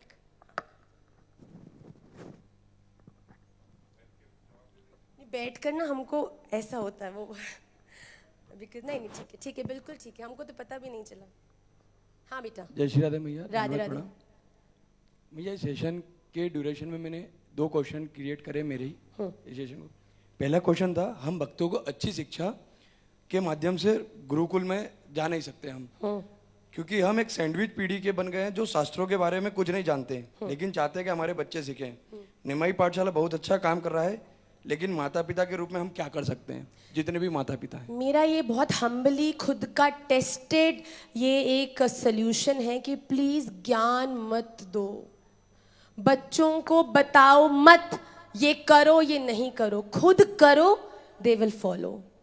I am telling you very honestly, आप जितना लोगों को इंस्पायर करके चीज़ों को करा सकते हो, चेंज ला सकते हो. आप बताओगे वो केवल तब तक ही उसको, और आप जब बताते हो ना आपका अंदर से भी एक इमोशन होता है, वे ऑफ सेइंग होता है, तो बच्चे might take it in a negative way, या बच्चों को वो चीज़ नहीं सुननी उस टाइम पे. पर जब वो एवरी डे अपने पेरेंट्स को एक पर्टिकुलर एक कॉन्वर्सेशन में एक पर्टिकुलर चीज़ को करते हुए देखते हैं, so they eventually get inspired. For example, जैसे हमारा जो पूरा एक माहौल है घर का या कनेक्शन है, आप में से कल लोगों ने बहुत हमको आके बोला कि आपकी छोटी बेटी कितनी बड़ी है. किसनों ने हमसे पूछा, हमने कहा अभी 6 years की हुई है. तो कह रही ये माला करती है. और मैं आपको साची कहती हूँ, मेरे राधा रमन लाल पीछे खड़े हैं, मैं आपको साची कहती हूँ, not even once in my entire duration I have told my daughters to maybe have वो खुद महाराज जी की कथा में पीछे स्टॉल होता है, एक दिन गई, दोनों ने देखा मेरे माता पिताजी माला करते हैं, श्लोक बोलते हैं, ऐसे हमारा लाइफस्टाइल, हम अनियन गार्लिक नहीं खाते. उन्होंने कभी इस बात को लेकर कोई, उनको लगा दिस इज आवर लाइफस्टाइल. हम करते क्या है अपने बच्चों के सामने, तो हम लोग एक अलग डिफरेंट काइंड ऑफ एनवायरनमेंट दिखाते हैं. हम जब हॉलीडेज पे होते हैं तो हम अनर्गल खा रहे हैं, चाहे वो घर में संभव हो या नहीं हो, पर हम बाहर जा रहे हैं, अलग ही बिल्कुल स्वतंत्रता नहीं स्वच्छंदता को हम लोग एक्सप्रेस कर रहे हैं कि फ्रीडम मिल गई भैया, अब तो कुछ भी पहन लो, या पहनो कि नहीं पहनो, कि क्या नहीं खा जाओ. तो बच्चे भी उस डुअलिज्म को देखते हैं. They might not say it, but they are very thoroughly observing everything that we do. कई लोग मुझको कहते हैं कि माँ ये आजकल जो लड़के बड़े होके इतने अग्रेसिव हो जाते हैं, इनको ठीक करने का क्या एक उपाय है? आई एम टेलिंग यू, अगर आपने आगे आने वाली पीढ़ी को ठीक करना है ना, तो अपना प्रयास डंडा लेके उनके पीछे दौड़ने में नहीं, डंडा लेके अपनी खोपड़ी में मार के अपने आप को सुधारने में करिए. क्योंकि आप सुधर गए ना तो आने वाले बच्चों को बताना भी नहीं पड़ेगा कि ये सुधरा होता है. क्योंकि उनके लिए हम खुद तो चिल्ला रहे हैं, एक दूसरे की रिस्पेक्ट नहीं कर रहे, रिस्पेक्ट द एल्डर्स. खुद पिता और पुत्र एक दूसरे से ऊंची आवाज में बात कर रहे हैं, खुद एक दूसरे की और बच्चों कह रहे हैं you should respect your parents. Okay भैया, what are you doing? Don't be a pseudo character please. आप अपनी लाइफ में अगर चेंज लाना चाहते हैं, so you please don't instruct the change, be the change. Change छोटे रूप में आप लाएंगे, ट्रस्ट मी, अगर आप ले आए तो धीरे धीरे वो रेवोल्यूशन भी बनेगा. हम अपने आप को इतना वीक समझते हैं ना. एक बार एक समुद्र के किनारे एक बंदा देखता है, एक छोटा सा बच्चा, बहुत सारी स्टार फिशेस शोर पे आ गई थी और तड़प के मर रही थी. तो बच्चा एक एक स्टार फिश को उठा के पानी में डाल रहा था. तो बिजनेसमैन आया, कह रहा बेटा तू क्या कर रहा है, पागल हो गया है क्या? तो कहता है आप देख नहीं रहे मैं स्टार फिशेस को बचा रहा हूँ. तो उसने बोला भाई तू एक बार ये बीच देखियो, कम से कम भी तो 10,000 से ज्यादा स्टार फिश बाहर आई हुई थी, वो कितनी बचा लेगा तू? वो बच्चे ने उस व्यक्ति को देखा, नीचे झुका, एक स्टार फिश उठाई, पानी में डाली, बोला भैया इन सब का तो नहीं पता पर एक को तो बचा लिया. हम लोग कभी कभी कितनी बार कितनी चीजें नहीं करते, हमसे तो होना ही नहीं है. कोशिश करी, प्रयास किया, बिना कोशिश बिना प्रयास सोच के this is not my cup of tea, I don't understand all of this is not meant for me. ये जो लोग होते हैं these are the most artificial people, जिनको रियलिटी चेक मिलता जरूर है, एक ना एक दिन मिलता जरूर है, पर I just want to plead that why waste time, why waste this precious. आपको कोई ये तो है नहीं कि रिलाइज लेट में हुआ तो भगवान कोई 15-20 साल एक्स्ट्रा देने वाले हैं आप लोगों को, नहीं भैया। आपके जीवन में जितना है उतना समय ही नियुक्त किया गया है, तो वेरी इंपॉर्टेंट टू इंस्पायर। मैं कहती हूँ आपको कुछ भी करना है खुद करो, people will follow, be that 5%, you be the 5%, 90% will follow you, I am very sure. धन्यवाद भैया। भैया मेरा छोटा सा भाव आया था बैठे बैठे, मैं आपको फ्यूचर में मेंबर ऑफ पार्लियामेंट मथुरा से देखना चाहता हूँ।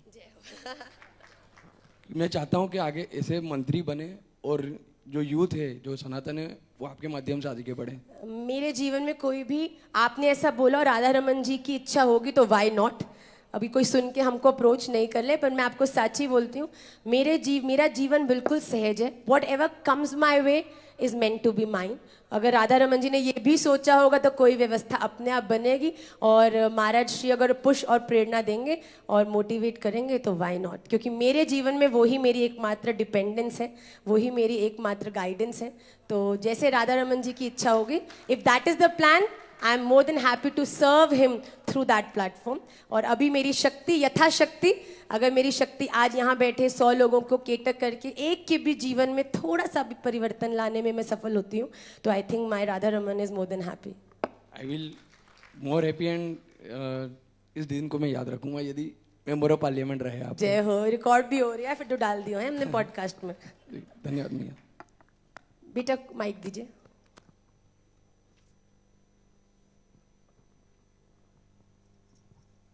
जय श्री हरि माँ। राधे राधे बेटा। राधे राधे। पहले तो मैं माफ़ी चाहूँगी, मैं एक व्यक्तिगत सवाल पूछ रही हूँ। No problem. मैं वृंदावन में व्यजंत्री आश्रम में भी गई थी, और अभी क्या कहते हैं, बाय चांस ही मैंने इंस्टाग्राम पे देखा यहाँ का, तो मैं पुणे से आई।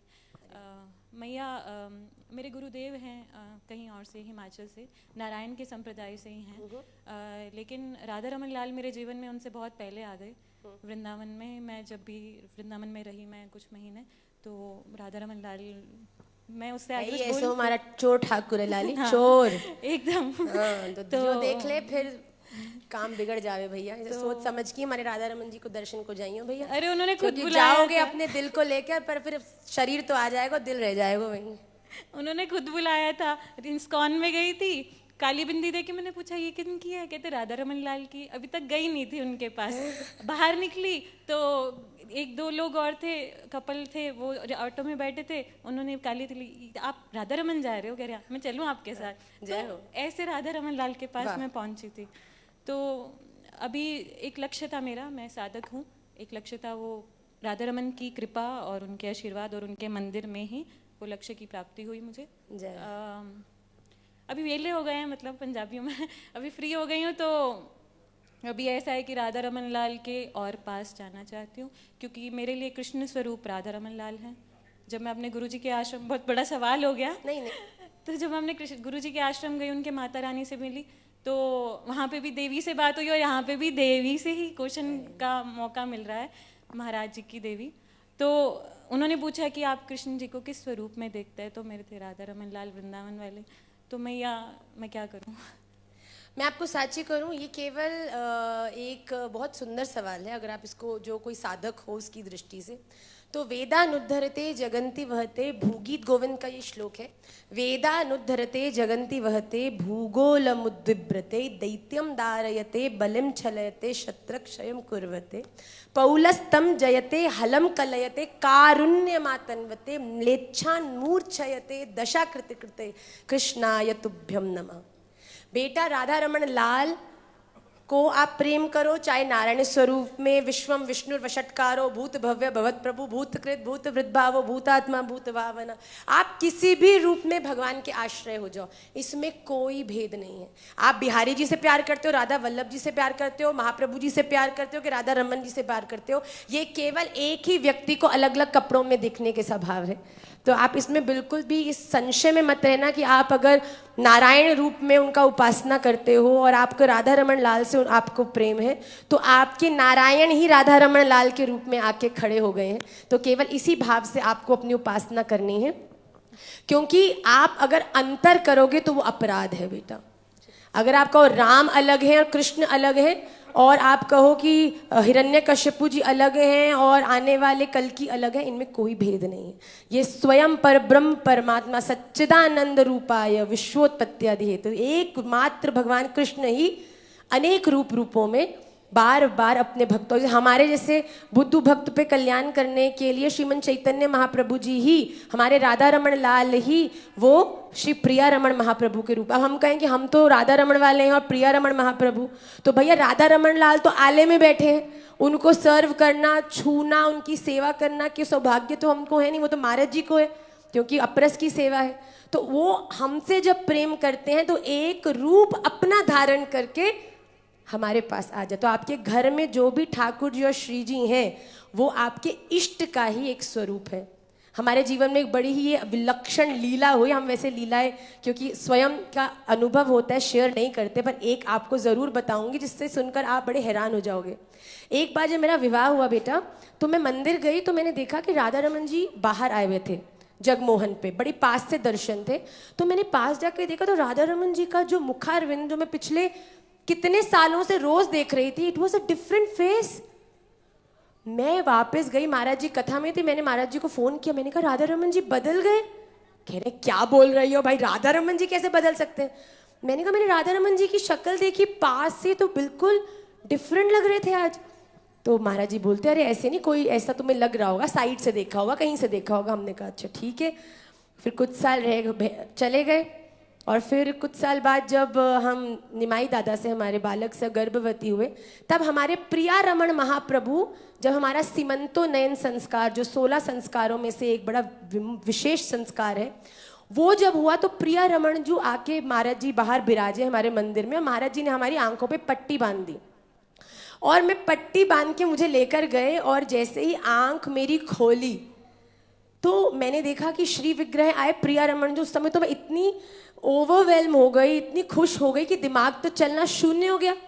तो वो आए, मैंने स्वीकार करी, सेवा शुरू हुई। तो एक दिन कुछ समय पहले, आप सबको जान के मेरे अभी भी गूज़बम्प होते हैं ये सोचकर, मैं अपने चिंतन में सुबह ब्रह्म मुहूर्त में एक दीप जला के प्रिया रमन जी के सामने अपना गुरु मंत्र कर रही थी, और देखते देखते मैंने नेत्र बंद किए, और मुझे कम से कम भी तो 7-8 साल पहले हुई राधा रमन लाल के पास जाकर देखकर अलग मुख को देख के वाली लीला का स्मरण हुआ। और जैसे ही मैंने अपने नेत्र खोले तो जो मुख का दर्शन मैंने राधा रमन जी में किया था, वो मेरे प्रिया रमन जी के सामने, मेरे रूप में मेरे सामने था। मैं आपको साची कहूँ, राधा रमन लाल तो आप करके तो देखो भैया, मैं कितना भी आपको लड्डू की क्वालिटीज बता दूं, खाओगे नहीं तो नहीं पता चलेगा। एक बार प्यार करके तो देखो, एक बार प्रयास कोशिश करके तो देखो। भगवान कहते तुम सफल हो, तो मैं कहता ही नहीं, हो ही नहीं सकते जब तक मैं नहीं चाहूंगा। कितनी कोशिश कर लो, 16, 32, 64 माला कर लो, रोज परिक्रमा दे दो, नहीं हो सकते। आपको प्राप्ति तो केवल तब होगी जब राधा रमन लाल चाहते हैं। तो it is very very important कि हम अपने इष्ट को, भगवान के जितने भी स्वरूप हैं सब में अपनी श्रद्धा रखें और अपना पूरा समर्पण अपने इष्ट के चरणों में रखें। Okay, we'll take one last question and then we'll end the सत्र। हमारी तो घड़ी भी कुछ उल्टा फुल्टा ही टाइम बता रही है, हमको तो समझ नहीं आ रहा है। हाँ बेटा, यस, माइक दो। हाँ, यू कैन स्पीक इंग्लिश। बाबूजी इसके बाद एक आपका ले लेंगे, then we'll end it quickly। मैं जल्दी से। Radhe Shyam. Radhe Radhe. So good to see you here again. So you've been talking about Radha Raman, and one of the major reasons, I think it's just growing on me after I met you. Honestly, it's been growing on me since Mumbai. And the one question that I have is, I've been visiting Radha Raman for the last so many years now. It's been like almost like 7-8 years. But the kind of proximity that I'm beginning to feel every moment is something which I've not experienced before. I'm just being a bit more greedy, and my question to you here is that how does one deepen that even more? How, because whenever I listen to you, I'm like, I want to be like that. I just want to get to that space, and I want to deepen that proximity, that faith, that closeness. And how does one See, do the that? faith increases only when the other person fulfills and respects your, faith in him. So it is very, very important. For me, what has worked wonders is that I have just done my bit. When you love somebody, even in your family, so in order to please that person, what do? You do gestures to make him happy. You cook for him. You dress that person. You do certain things. You wear that color that he likes. Probably sometimes you wear that perfume which is specifically the most favorite fragrance of that person. See, so when you are constantly meditating upon the happiness of that person, then automatically one day you get the glance. Maybe the eye of that person gets stuck on you. That somebody, even if you don't say that you like me, you come in every lecture. Whenever I'm there, you greet me. Whenever I'm there, I can see your presence, your smile, your aura. Even if you don't say, I know you've been coming to Mumbai, you've been listening, you've been coming to, I can sense that from you. And before even you talk to me, you've already caught my eye. So this is what happens with Radharaman as well. You don't have to do the biggest of things to please him. You just have to do whatever you feel that would make him come closer to you. Maybe Radharaman, I know, I have heard in Radharaman temple that you have Vyalu Bhog, in which you have Raj Bhog, in which you like to eat curry chawal. So one day if I'm cooking for my husband, chole bhature, one day I'm cooking for my children, pasta. If one day I'm doing for my mother-in-law and father-in-law, I'm cooking something. So one day I think, Radharaman, I'll cook curry chawal for you. Oh. That's beautiful, I think. Yeah. There's nothing great that you want to do much. Radharaman doesn't want you to maybe climb a Mount Everest and prove that, I am a bhakt. No, he doesn't want that. He wants that you should do all your duties that have been given to him, given by him to you. If you are serving your family right, if you are serving your children, don't take them as people, take them as seva. The same things one person would be doing, he'll be complexed into the vicious circle of life and death. Why? Because he's doing everything thinking that I am doing everything for my family, me. But the day your perception changes, that I am not serving any mother, father, any children, I am just serving the people Radharaman Lal has blessed me with. So you are cooking, earlier you were cooking food for them, now you're cooking prasadam for Sri Radharaman Lal. So I think that slight change in your ideology does wonders. So if you want to fall deeply in love with him, so that can happen only when he also loves you back. And if you want him to love you back, so you have to know about him, know his taste, know his likes and dislikes. In chapter number 12 of Srimad Bhagavad Gita, which is Bhakti Yoga, Bhagwan has clearly in the last, I would say 10-12 shlokas, he has only told the qualities that attracts him towards people. One shloka I just said that Adveshta Sarva Bhutana Maitra Karuna Evacha. There are so many Samau Shatrau Cha Mitre Cha Tatha Mana Apamanayo Shitoshna Sukha Dukkheshu. So Bhagavan has told so many qualities that one should have in order to get his attention. So if you read that, so if you want to please somebody, you have to know him. Without knowing him, you can't, say that, okay, you are doing everything on your own, doing everything, wearing everything, cooking everything and saying that, you just love me. Why would he love you? You have to do something to make him feel that, yes, this is for you. Thank you. One last question, Ji. Shri Radhe. And after this, we'll end the session. Radhe Radhe Ma. Radhe Radhe. It was very inspiring. All 6 Ds of yours, it has really inspired me.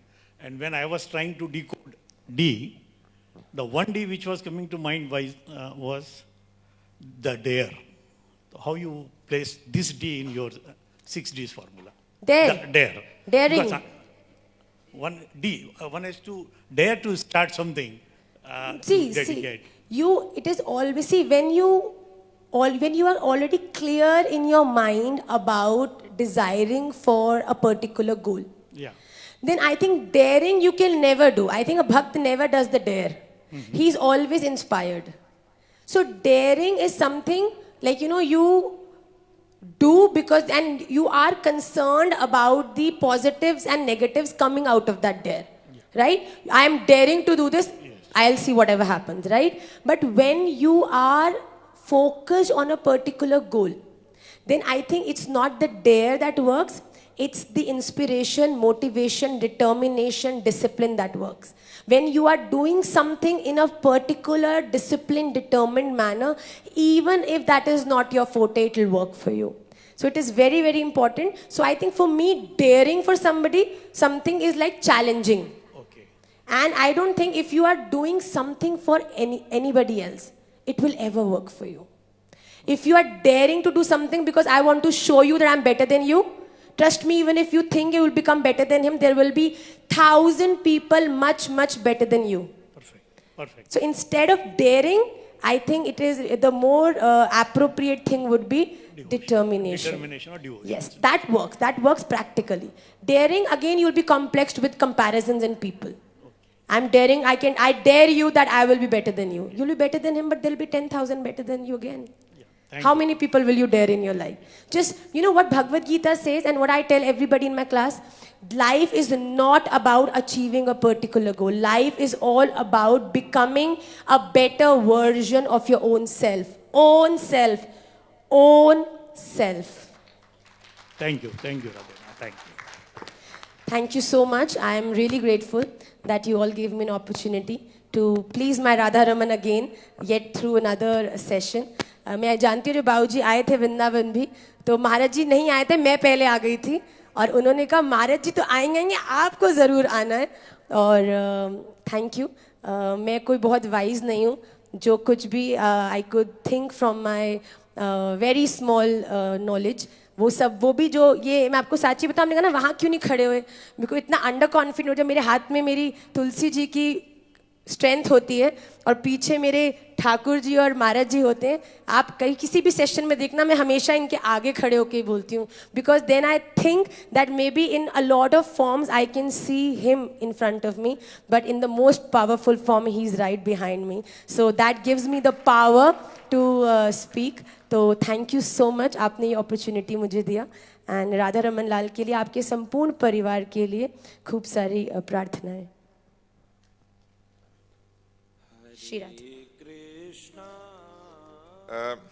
माता जी से हमने निवेदन किया और वो ऐसा fulfil होगा. ये बार बार साल भर के पहले की बात है. हमेशा कल भी मैं देवेश से पूछा, माता जी आ रही है? किसी ने मेरे को बोला वो लेट से आएंगी. अच्छा आ रही है. तो बड़ी उत्सुकता थी. और अब ये बात 1 घंटे 2 घंटे मांगा और मिल गया, तो मन में फिर से भाव आ रहा है कि ये समय ज़्यादा मांगा जाए, क्योंकि ये बड़ी छोटी सी क्लास हुई है. तो मेरा निवेदन होगा, हमारे बॉम्बे में, ठाणे में कोई एक ऐसा कोई हो कि भाई 5 दिन 6 दिन की कुछ ऐसी हो जिसमें आपका आना हो और आप सभी को, क्योंकि मुझे लगता है कि क्लास थोड़ी सी छोटी है. शायद मैं बताना भूल गई, जैसा कि मैंने बताया कि हमारा ये ऑनलाइन प्लेटफॉर्म है जिसमें हम लोग every Sunday, Monday, Tuesday online class लेते हैं. मैं खुद लेती हूँ 1 घंटे की. Monday classes are in English and the Sunday तो हिंदी में होते हैं. तो जो आपने सूत्र, स्तोत्र और शास्त्र आज 1-1.5 घंटे में यहाँ सुना, उसके ही भगवत गीता की ऑथेंटिक श्लोकों के साथ हम रीडिंग करते हैं एवरी क्लास 5 श्लोकास. So it is just 1 class a week, जिसमें हम आपको विष्णु सहस्त्र नाम के भी 2 श्लोक याद कराते हैं और आपको पूरा हफ्ता उन्हें याद करना होता है. फिर नेक्स्ट क्लास में हम रिवाइज करते हैं. And there are more than 40,000 people who are connected to our Nimai Pathshala. और लगभग एवरी क्लास में we get about 1000 students world wide are taking live classes. तो आप में से कोई भी अगर इन क्लासेस से जुड़ना चाहता है, only thing that you have to give is your time and your urge to know about my Radha Raman. तो आप अगर इस अर्ज के साथ आते हैं तो आप कोई भी batch according to your suitability आप ज्वाइन कर सकते हैं. बैचेस संडे इवनिंग्स में ही होते हैं. तो हमारी और भी एक्टिविटीज़ होती हैं। एवरी वेंसडे कीर्तन होते हैं, एवरी सैटरडे वृंदावन कीर्तन होता है, यमुना मार्जिन होता है, हमारे समय समय पर उत्सव होते हैं, उनकी भी अपडेट्स आपको। There are so many people connected, आप सब जैसे ही, आप मैया जैसे भी। दो smallest child who is a student is 3 years old। Imagine 3 साल का बच्चा श्लोक बोलता है, और जो ओल्डेस्ट हैं वो इस समय 92 years की हमारी जलंधर से माता जी हैं। सो एज इज़ नो बार, क्योंकि जब आप किसी से प्यार करते हैं तो एज डजेंट मैटर, चाहे आप किसी भी एज में हो, तो प्रेम तो स्वतंत्र ही है। तो आप में से अगर कोई भी हमारी इन निमाई पाठशाला की लाइव क्लासेस से जुड़ना चाहता है तो ये नारायण जी यहाँ पर है, या फिर ये बालक भी है। आप आओ बेटा अमित, ये भी हमारी पाठशाला का ही स्टूडेंट है और पुणे से आज ये भी सेशन के लिए ही आया है। तो ये अमित जी हैं और नारायण जी हैं। आप अगर इनको अपना नंबर दे देंगे तो हम आपको अपनी कम्युनिटी से ऐड भी कर देंगे, और आपको क्लास का भी लिंक और सब कुछ आपको कम्युनिटी पे दिया जाएगा। एंड आप हमारे निमाई पाठशाला को इंस्टाग्राम पे फॉलो भी कर सकते हैं if you want, and we will be more than happy to serve all of you. आप कृपया आप ये करेंगे तो आप थोड़े से समय के बाद आप जरा से डिटेल्स बता दें। अभी तो अभी लोग हैं, उनको थोड़ा सा बता दें। अभी ये खड़े हैं जी आप अपना नंबर देते जाइए। हाँ, पेन पेपर ले आओ या फिर फोन में ले लो, पेन पेपर ले लो। दो लोग होंगे तो जल्दी हो जाएगा, तो आप वो लिख के हमको भेज देंगे, हम आपको। बहुत बहुत धन्यवाद, बहुत बहुत आभार। आपने सभी को, हम लोगों को ज्ञान गंगा में डुबोया। बहुत बहुत आभार। राधे राधे। कृष्ण कृष्ण हरे हरे हरे राम हरे राम राम राम हरे हरे हरे कृष्णा हरे कृष्णा कृष्ण कृष्ण